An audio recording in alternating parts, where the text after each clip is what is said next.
Hello everyone, welcome back to JRF Adda. कैसे हो आप सभी लोग। सबसे पहले मैं आप सभी लोगों को बताना चाहती हूँ, जेआरएफ अड्डा एप्लीकेशन को आप डाउनलोड करोगे तो रोज के रोज फ्री टेस्ट जो है वो आपको मिलेगा, फ्री पीडीएफ मिलेगा अलॉन्ग विद आपका हर रोज एवरी संडे आपके जो है फुल लेंथ मॉक टेस्ट, और हर 15 दिन में काउंसलिंग सेशन जो है आप लोगों को फ्री ऑफ कॉस्ट में जेआरएफ अड्डा एप्लीकेशन में मिलेगा। तो इसी के साथ साथ मैं आप सभी लोगों को बताना चाहती हूँ, जैसे कि मैंने अभी बोला कि there will be a free counselling sessions every 15 days. तो फ्री काउंसलिंग सेशंस आप लोग सबसे पहले फर्स्ट काउंसलिंग सेशन जो है 27 अप्रैल 2 बजे जो है वो रखा गया है। अगर आप लोगों को मेरे साथ कनेक्ट करना चाहते हो तो 27 अप्रैल को जो है बिल्कुल आ सकते हैं। इसके लिए जेआरएफ एप्लीकेशंस को डाउनलोड करना पड़ेगा, और उसी के साथ आप लोग कुछ भी आपके तैयारी से रिलेटेड स्ट्रेटेजी हो, चाहे आपकी यूजीसी नेट से हो, पीएचडी से, असिस्टेंट प्रोफेसर की प्रिपरेशन, कुछ भी चीजें आपके प्रिपरेशन से रिलेटेड पेपर 1 और पेपर 2 को लेकर हो, पूछ सकते हैं। ठीक है, तो काउंसलिंग सेशंस पे जरूर आना। 2 बजे को है, ठीक है, 27 April, mark this date and time, और जरूर आना काउंसलिंग सेशंस के दिन। और मेरा नाम शीतल है और मैं आपके पॉलिटिकल साइंस के एडुकेटर हूँ। ये रहा मेरा क्वालिफिकेशंस, और जेआरएफ अड्डा प्रीमियम के बारे में थोड़ा सा जानकारी जो है वो देख लेते हैं। कंप्लीट लाइव क्लास होती है डेली, जो भी क्लास होती है उसके क्विजेस अलोंग विद पीडीएफ, और उसके साथ साथ interview guidance programme, handbook, complete video course with doubt clearing session, 10 साल का पीवाईक्यू वीडियो सॉल्यूशंस के साथ, 10 फुल लेंथ मॉक टेस्ट और 10 आपका कंप्लीट स्टडी प्लानर, ये आपके प्रीमियम कोर्स में दिया जाता है। पेपर 1 पेपर 2 जो है वो आपको अगर लेना चाहे तो यहाँ इस फॉर्मेट में भी ले सकते हो, या फिर सिर्फ पेपर 1 या फिर सिर्फ पेपर 2 भी ले सकते हो।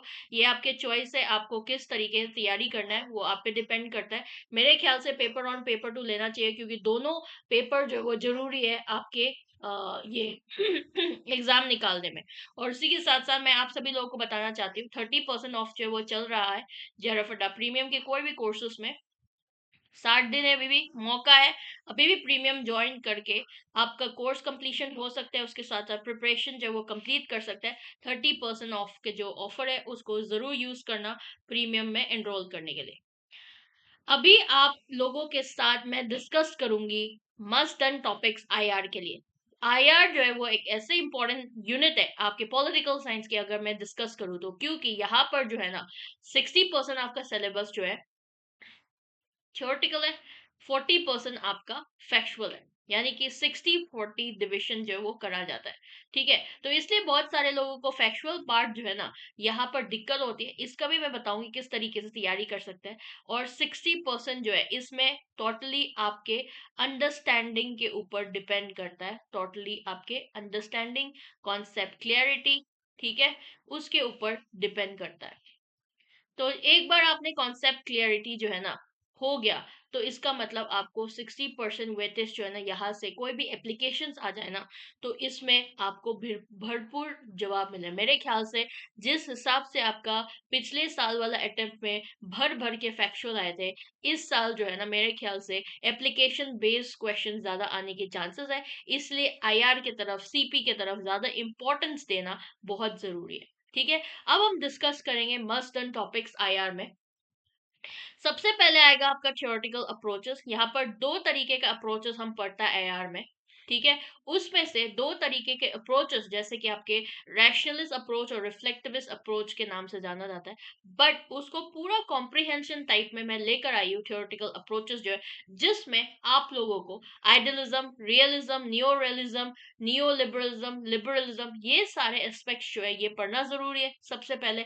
उसके अलावा जब ये अंडरस्टैंड कर चुके हो तो यहाँ पर जो है आपको रिफ्लेक्टिविस्ट अप्रोच, यानी कि आपके स्ट्रक्चरल मार्क्सिज्म हो गया, सोशल कंस्ट्रक्टिविज्म हो गया, क्रिटिकल थ्योरी हो गया, फेमिनिज्म हो गया, पोस्ट मॉडर्निज्म हो गया, इनसे बहुत सारा सवाल आता है। चाहे उनके थिंकर्स हो, उनसे रिलेटेड इन जो ये जो आपके थ्योरीज है उनसे रिलेटेड, जो उनका प्रोपोनेंट है, मेन थिंकर्स जो होता है उनके रिलेटेड कॉन्सेप्ट्स, या फिर उनके रिलेटेड बुक्स, इस तरीके से बहुत सवाल जो है यहाँ अप्रोचेस से आता है। और एप्लीकेशन जो यहाँ से भी आता है, यानी कि स्टेटमेंट क्वेश्चन। कुछ ऐसे स्टेटमेंट दे दिया, सपोज मान लो पावर या फिर बैलेंस ऑफ पावर, ये कहाँ पे कौन सा कॉन्सेप्ट में देख सकता है, ऐसे 2-3 सेंटेंस जो फॉर्मेशन करके दे दिया, तो आपने चूज करना है कि कौन सा। जैसे according to realist approach balance of power in a state is necessary, जैसे मान लो ये स्टेटमेंट 1 दे दिया, स्टेटमेंट 2 में दे दिया power is not so important in realist approach, ऐसे मान लो, ऐसे क्वेश्चन दे दिया। तो इसमें आपको चूज करने की कौन सा अप्रोचेस जो, कौन सा स्टेटमेंट जो वो सही है गलत है, इस तरीके से एप्लीकेशन अप्लाई करना, वो इस तरीके से क्वेश्चन जो वो आता है। तो इसीलिए अप्रोचेस में खास ध्यान रखना, उनके कॉन्सेप्ट पर कॉन्सेप्ट क्लैरिटी को रखना बहुत जरूरी है। ठीक है।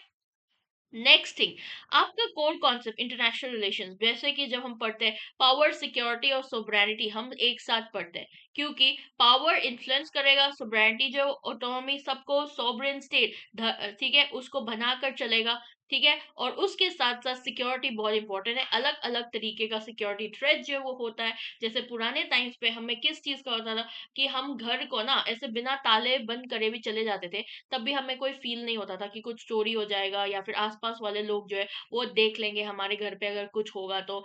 इसी तरीके से होता था। बट आज के टाइम पे हम अलग अलग नए तरीके के ताले, इवन कैमरा भी लगाते हैं घर के अंदर भी, क्योंकि हमारे को थ्रेड है सिक्योरिटी वाइज। ठीक है। इसीलिए हम किस तरीके का प्रोटेक्शन जो वो यूज करते हैं अपने थ्रेड्स को प्रोटेक्ट करने के लिए, इन सारे चीजों में अलग अलग क्राइटेरिया जो है वो लेकर हम पढ़ते हैं सिक्योरिटी में। State and non state actors बहुत जरूरी है। State and non state actors में inter governmental organisation, transnational actors आपके, जैसे टेररिज्म वगैरह हो गया है ना, और ये सारे कुछ जो आता है। ठीक है। या फिर आपके जितने भी इंटरनेशनल ऑर्गेनाइजेशंस है, एनजीओज है, ये सारे कुछ जो है इसमें आ गया। Next concept peace and conflict studies में, ये इसमें सबसे इंपॉर्टेंट जो है मैं बोलूंगी, एक तो मास डिस्ट्रक्शन वाला, जहां पर weapon of mass destruction WMD का यूसेस जो है वो यूज करता है और यहाँ पर डिटेल में पढ़ाया जाता है। कॉन्फ्लिक्ट रिजोल्यूशन, जहाँ पर किस तरीके से कॉन्फ्लिक्ट अगर होती है दोनों देश के बीच में, तो कॉन्फ्लिक्ट को खत्म किया जा सकता है। Deterrence theory which is very important. ठीक है। जब नॉर्थ साउथ डायलॉग के चीजें को पढ़ते हैं हम, नॉर्थ साउथ डायलॉग तब आता है यहाँ पे डेटरेंस थ्योरी। ठीक है। चेंजिंग वॉरफेयर, वार किस तरीके से इवॉल्व हुए विद टाइम। पुराने जमाने में हम जमीन से चल के, पैदल चल के, बंदूकों से लड़ाई करते थे। सबसे पहले तो पुराने, बहुत पुराने जमाने में जाओ तो जब राजा महाराजा के टाइम पीरियड में तो ये आपके तलवार लेकर लड़ाई करते थे। फिर उसके बाद बंदूकें का सिस्टम आ गया। फिर उसके बाद आपके आर्टिलरी, टैंक्स वगैरह का सिस्टम आ गया। फिर उसके बाद आपके अलग अलग तरीके का बम्स वगैरह ये सब। फिर आपके एयर मिसाइल्स हो गया, आपके एटम बम्स, न्यूक्लियर वेपन्स, अलग अलग तरीके का वॉरफेयर जो विद टाइम चेंज हुआ है। तो ये चेंजिंग वॉरफेयर्स के बारे में जो है वो पढ़ना भी बहुत जरूरी है, इनका रेलिवेंस बहुत है। और नेक्स्ट, ग्लोबल गवर्नेंस, यहाँ पर यूएन को लेकर ज्यादा फोकस करा जाए, क्योंकि यूएन से बहुत भर भर के क्वेश्चन आता है। इनका जो United Nation Security Council, United Nation General Assembly, इकोसॉक, ट्रस्टीशिप काउंसिल, ये जो इनका 6 आपके जो क्या बोलते हैं मेन आपका ऑर्गेनाइजेशन जो है यूएन को लेकर। ठीक है। तो इनका कब फॉर्मेशन हुआ, ये सारे चीज, उनके ट्रीटी आपको याद करने की जरूरत है। ठीक है। Peace keeping Nations, peace keeping में मैं बोलूंगी आप लोग को ना करंट अफेयर्स ज्यादा ध्यान दे सकते हैं। करंट अफेयर्स पीस कीपिंग वाले पार्ट से बहुत भर भर के आता है। Please do give an emphasis on here. फिर उसके बाद ह्यूमैनिटेरियन इंटरवेंशन, जहाँ पर आप ह्यूमन राइट वायलेशंस के लिए रोकने के लिए काम करता है। जैसे बहुत अलग अलग आपके ऑर्गेनाइजेशंस है, एनजीओज है ना, जैसे आपके आपका जो ह्यूमन राइट वायलेशंस को रोकने के लिए जो आपका UNHDR है। ठीक है। और दूसरा आपके एमनेस्टी इंटरनेशनल है, जो ह्यूमन राइट्स के लिए सबसे बड़ा एनजीओ जो है, प्राइवेट एनजीओ जो है वो है। ठीक है। तो ये सारे चीज जो है वो ह्यूमन इंटरवेंशन के लिए काम करता है। इंटरनेशनल क्रिमिनल कोर्ट, जहां पर सारे इंडिविजुअल्स को आपके इंटरनेशनल क्राइम्स के लिए प्रोसिक्यूट करा जाता है, उसका कोर्ट है। ठीक है। तो इस पे भी किस तरीके से उनका जजेस अपॉइंटमेंट होता है। Even ICJ for that fact, international court of justice, उनका हेड क्वार्टर्स, कितने नंबर ऑफ जजेस अपॉइंट किया जाता है, कितने टाइम पीरियड के लिए वो जजेस रहेंगे वहां पर। ठीक है। ये सारे क्वेश्चन जो है वो बहुत इंपॉर्टेंट है, ये आपके सारे PYQs है। उसके साथ साथ ग्लोबल इकोनॉमिक डायनामिक्स को किस तरीके से शेप किया जा सकता है, यहाँ पर ग्लोबलाइजेशन एक बहुत इंपॉर्टेंट फैक्टर है। किस तरीके से, जैसे मान लो आपका अगर इंडियन मसाला है वो इंडिया में ही मिला करते थे, बट ग्लोबलाइजेशन आने की वजह से आप अगर मन चाहे खाना जो है, मन चाहे मसाला जो हर जगह मिलता है। जैसे मान लो आपको कोरिया जाना नहीं पड़ता आपको कोरिया के सुशी खाने के लिए। है ना? आपका किमची खाना है तो आपको कोरिया जाना नहीं पड़ता। आपको जो है चाइना जाना नहीं पड़ता अगर चाइनीज़ टाइप कुछ आपका चाउमीन जो होता है वो खाने के लिए, नॉट द इंडियन चाउमीन जो इंडिया में बनता है। अगर प्योर चाइनीज़ वाला खाना है तो आपको चाइना जाने के लिए ज़रूरत नहीं पड़ता, यहाँ पर मिल जाता है ईज़िली। लाइकवाइज़ इंडिया के मसाले, इंडिया के जो अलग-अलग टाइप्स के जो खाने, छोले-भटूरे ये सारे कुछ जो है आपके बाहर, आप बाहर यूएस वगैरह में जाते हो तब भी मिल जाता है वहाँ पे, यूके में जाते हो, आप कोई भी देश में जाते हो, ये किस वजह से हो पा रहा है? ग्लोबलाइजेशन की वजह से हो पा रहा है ना? और Bretton Wood conference, Bretton Woods conference जो वो बहुत इंपॉर्टेंट है क्योंकि यहाँ से दो इंस्टीट्यूशन निकल के आए थे, आपका आईएमएफ इंटरनेशनल मॉनेटरी फंड, ठीक है, और आपका दूसरा वर्ल्ड बैंक, ठीक है। और वर्ल्ड बैंक का क्या काम रहता है, आईएमएफ का क्या काम रहता है, वो जरूरी है फंक्शनरीज को जानना। और डब्ल्यूटीओ आपका बाद में आया था, गेट भी फॉर्म हुआ था आपके, जब ये दोनों फॉर्म हुए थे, आईएमएफ, वर्ल्ड बैंक और GATT, general agreements on tariffs and trades. But वो जो है इतना फंक्शनल नहीं हो पाया। बाद में आपका 1995 में वर्ल्ड बैंक बना था। फिर वर्ल्ड बैंक का जो काम है, उनका सेक्रेटरी जनरल, इन सारे जो secretary general, specially UN secretary general, World Trade Organisation का सेक्रेटरी जनरल, आपका वर्ल्ड बैंक का, ये सारे चीजें जो है वो याद करना बहुत जरूरी है क्योंकि यहाँ से भी भर भर के क्वेश्चन आता है। इंटरनेशनल ऑर्गेनाइजेशन हो गया, इंटरनेशनल ऑर्गेनाइजेशन अलग अलग ऑर्गेनाइजेशन है आपके, वो याद करना जरूरी है। जैसे कि ये जो पार्ट जो मैंने डिस्कस किया ना अभी, ये भी इंटरनेशनल ऑर्गेनाइजेशन के अंदर आता है, ठीक है। नॉर्थ साउथ डायलॉग जो आपके यूएस और यूएसएसआर के बीच में कोल्ड वॉर पीरियड चला था, पर उसकी वजह से आपका लीस्ट डेवलपिंग कंट्रीज या फिर थर्ड वर्ल्ड कंट्रीज के ऊपर इंपॉर्टेंस जो है दे नहीं पा रहे थे, तो इसीलिए नॉर्थ साउथ डायलॉग जो है वो करा गया था। उसके लिए एक आपका एक इंस्टीट्यूशंस को क्रिएट करा गया था जिसका नाम है यूनिक टैग, ठीक है। तो उसी के थ्रू, उसकी रेफरेंस में आपको पढ़ना जो है वो जरूरी है क्योंकि यहाँ से भी क्वेश्चन जो है वो आता है, ठीक है। नेक्स्ट सबसे इंपॉर्टेंट अगर मैं बोलूँ ना आईआर में, वो है आपका रीजनल ऑर्गेनाइजेशन। क्योंकि ये जो पार्ट है ना, आप इंटरनेशनल रिलेशंस में भी पढ़ते हो, आप फॉरेन पॉलिसी में भी पढ़ते हो। रीजनल ऑर्गेनाइजेशन जो है उसमें आपका आ गया संघाई कॉर्पोरेशन ऑर्गेनाइजेशन, उनका फॉर्मेशन पीरियड, उनका ट्रीटी, मेंबर्स कौन कौन सी कंट्री है। अगर 10 या 10 से 15 के बीच में मेंबर्स है तो उस मेंबर्स को याद कर लीजिए, या फिर आपका जो है मतलब एटलीस्ट 15 मेंबर्स है आपके कोई भी ऑर्गेनाइजेशन के अंदर, तो उसको याद कर लीजिए। क्योंकि आप फिर उनका नया मेंबर्स कौन ऐड हुआ है उसको याद कर लेना, क्योंकि इससे सवाल आ सकता है।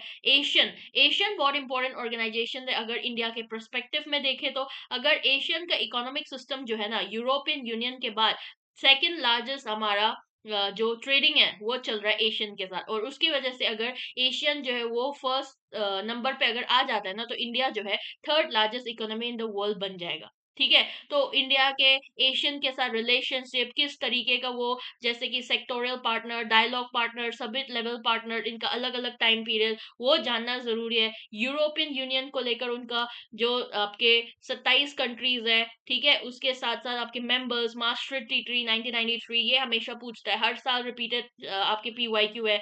उसके साथ साथ आपके बाकी जो यूरोपियन यूनियंस के साथ इंडिया का जो रिलेशंस है उसको भी पढ़ना जरूरी है। अफ्रीकन यूनियन मेंबर्स, और उसमें जो डिविजन है 52 आपका नेशंस और 3 मोनार्क नेशंस है, तो उस तरीके का जो कन्वर्शन है वो उस पर खास ध्यान देना। छोटी छोटी चीजें बट इसके ऊपर खास ध्यान देना बहुत जरूरी है। तो ये था आपके रीजनल ऑर्गेनाइजेशंस के बारे में। अब चलते हैं ग्लोबल इश्यूज पे। ग्लोबल इश्यूज में क्या आ जाएगा, टेररिज्म आ जाएगा, क्लाइमेट चेंज, ह्यूमन राइट्स, आपके माइग्रेशन, पॉवर्टी और रिलीजन, ये आ जाएगा, ठीक है।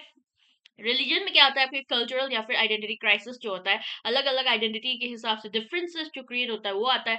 पॉवर्टी सभी को पता है, मेरे को एक्सप्लेन करने की जरूरत नहीं है पॉवर्टी की वजह से क्या क्या इनइक्वालिटी आता है, इकोनॉमिक इनइक्वालिटी आता है सबसे पहले। माइग्रेशन, जो रिफ्यूजी क्राइसिस वगैरह होता है ना, वो यहाँ पर भी आएगा माइग्रेशन में, ठीक है। और रिफ्यूजी क्राइसिस जो है इंटरनेशनल टेररिज्म के बाद सेकेंड नंबर पे वो बन गया है सबसे इंपॉर्टेंट बूमिंग टॉपिक, और सबसे ज्यादा जो इंटरनेशनल रिलेशन पे देखना चाहिए वो है आपका रेफ्यूजी क्राइसिस, ठीक है। उसका केस स्टडी जो हम पढ़ते हैं, आपका अभी हाल फिलहाल में मैंने कवर किया गया था आपके प्रीमियर कोर्स में। तो रेफ्यूजीज का केस स्टडी, जैसे ये रोहिंग्या रेफ्यूजीज हो गया आपका, या फिर आपका अफगानिस्तान वाला हो गया, सीरिया का हो गया, है ना। तो ये सारे चीजें जो है इसका केस स्टडी करना जरूरी है। टेररिज्म, टेररिज्म को मेरे को तो एक्सप्लेन करने की जरूरत नहीं है, हम सभी को पता है कि टेररिज्म क्या है और क्या करवाता है टेररिज्म की वजह से, ठीक है। और क्लाइमेट चेंज बहुत ज्यादा आपका बूमिंग टॉपिक है क्लाइमेट चेंज भी, क्योंकि हर कोई जो है आज के टाइम पे क्लाइमेट चेंज के साथ गुजर रहा है, इन्वायरमेंटल थ्रेट्स पहुंचा रहे हैं और उनका सोल्यूशंस ढूंढने के लिए बहुत सारे लोग भी कोशिश करते रहते हैं। ह्यूमन राइट्स पे आ जाएगा आपका बेसिक ह्यूमन राइट्स और उनका फ्रीडम, ठीक है। ये सारे कुछ जो है ये आपके ग्लोबल इंटरनेशनल इश्यूज है, ठीक है। ये था आप आईआर का आपका मस्ट डन टॉपिक्स, जो आपको 60 डेज के अंदर अंदर अगर कुछ टॉपिक जो है बिल्कुल भी छोड़ के नहीं जाना चाहिए, तो ये जो टॉपिक्स मैंने बताया है ये है, बिल्कुल करके जाना। आप लोगों को बिल्कुल जो है क्वेश्चंस मिलेगा यहाँ से। आप लोग ना अगर ये टॉपिक्स करके जाते हो ना, बाद में जब एग्जाम दे के आएंगे तब मेरे को मैसेज करके बोलेंगे, कमेंट सेक्शन में कमेंट डालना कि सच में यहाँ से क्वेश्चन आया कि नहीं आया, ठीक है। और with this I would like to end the session here. Session end होने से पहले मैं आप सभी लोगों को बताना चाहती हूँ 60 डेज क्रैश कोर्स जो है वो चल रहा है पेपर 1 को लेकर, ऑफलाइन क्रैश कोर्स, जहाँ पर 9 बजे से 12 बजे का टाइमिंग रहता है और 3 दिन का फ्री डेमो सेशंस भी आप लोगों को दिया जा रहा है, जिसमें फ्लैट 50% ऑफ जो है वो अभी चल रहा है। ये सारे फीचर्स जो है वो लिखा गया है, आप लोगों को देख सकते हैं। तो ये सारे फीचर्स आप लोगों को मिलेगा इस कोर्स के साथ। और बाकी कोई भी इंक्वायरी हो, कोई भी क्वेरी हो, तो नीचे दिए हुए नंबर पे कॉल करके पूछ सकते हैं। और उसी के साथ साथ आपको जो है पीडीएफ चाहिए क्लासेस का फ्री ऑफ कॉस्ट में, तो आप लोगों को Telegram channel UGC net political science by GRF अड्डा को ज्वाइन कर सकते हैं। उसी के साथ साथ आप लोगों को कोई भी नोटिफिकेशन फास्ट फॉरवर्ड मोड पे चाहिए सबसे पहले अगर आपको कहीं मिलेगी, तो UGC net political science by GRF अड्डा में मिलेगा। उसके लिए लिंक पे सीधा क्लिक करके आप लोग जो है आ सकते हैं। This was all about today session. Thank you so much for watching. मिलते हैं फिर नया सेशन में नया टॉपिक के साथ। Bye bye, take care. Session को जरूर लाइक करना, अगर पसंद आए तो कमेंट सेक्शन में कमेंट करके जाना कि क्या आपको नया चीज, नया टॉपिक्स, कोई भी चीज जो आपको लगता है कि मुझे इस टाइम पे पढ़ाना चाहिए, तो मुझे पता चलेगा। फीडबैक जरूर देना। Bye bye, take care.